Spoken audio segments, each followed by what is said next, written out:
Chẳngដាក់ទាំងបេះដូងដាក់ទាំងកាយទាំងចិត្តដាក់ទាំងកម្លាំងថាមពលគ្រប់សពបែបយ៉ាងលើបន្ទប់នេះឲ្យគឺវាស្អាតចាហ្នឹងហើយដូចបានឃើញស្រាប់ចឹងview នៅខាងបន្ទប់Watson ដែលខ្ញុំកំពុងតែកាន់នេះគឺមានបរិវេណស្រស់ស្អាតហើយការរីកគឺតាក់ទាញភ្នែកមែនតើអញ្ចឹងសម្រាប់អ្នកដែលចង់ជួលបន្ទប់នៅខាង Watson អាចតាក់ទងមកនាងខ្ញុំបាននៅក្រោមវីដេអូហ្នឹងហើយខ្ញុំនឹងដាក់location នៅក្នុង comment ក៏ដូចជាលេខទូរស័ព្ទតាក់ទងនៅក្នុង comment ដូចគ្នាអញ្ចឹងបើសិនជាអ្នកណាចាប់អារម្មណ៍អាចតាក់ទងមកបាន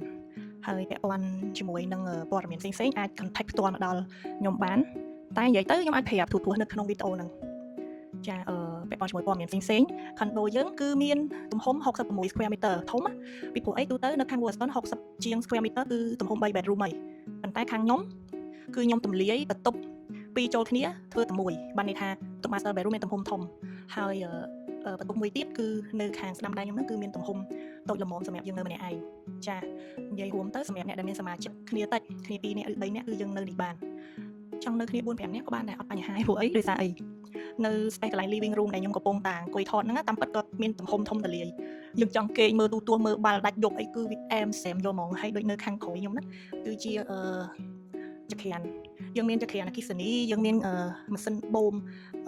ផ្សែងយើងមានអីគ្រប់សពបែបយ៉ាងនៅខាងក្រោយហ្នឹងយើងមានឡាបូលាងចានមានអីគ្រប់នៅហ្នឹងចង់ធ្វើម្ហូបចង់អីគឺ marketplace ហើយក៏មានទូទឹកកកមានម៉ាស៊ីនបោកខោអាវមាននិយាយរួមទៅគាត់អ្នកដែលគាត់ចង់ជួលបន្ទប់ស្នាក់នៅមិនបាច់បារម្ភពីរឿងទិញឲ្យបានដែរព្រោះនៅនេះគឺមានគ្រប់ marketplace ដូច hotel អញ្ចឹងមិនបាច់បារម្ភអំពីបញ្ហាថាត្រូវទិញឲ្យបានដែរអត់ចាំបាច់ទេមានតបាលីមួយអូសចូលនៅហ្មងព្រោះវាគ្រប់ហើយហ្នឹងដូចបានឃើញអញ្ចឹងណា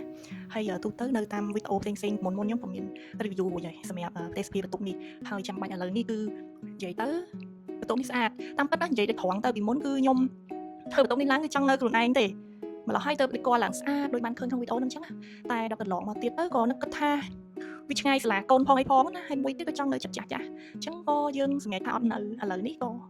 វាគាត់ស្អាតហើយក៏សម្រាប់ចិត្ត2នាក់គ្រួសារដាក់ជួលវិញ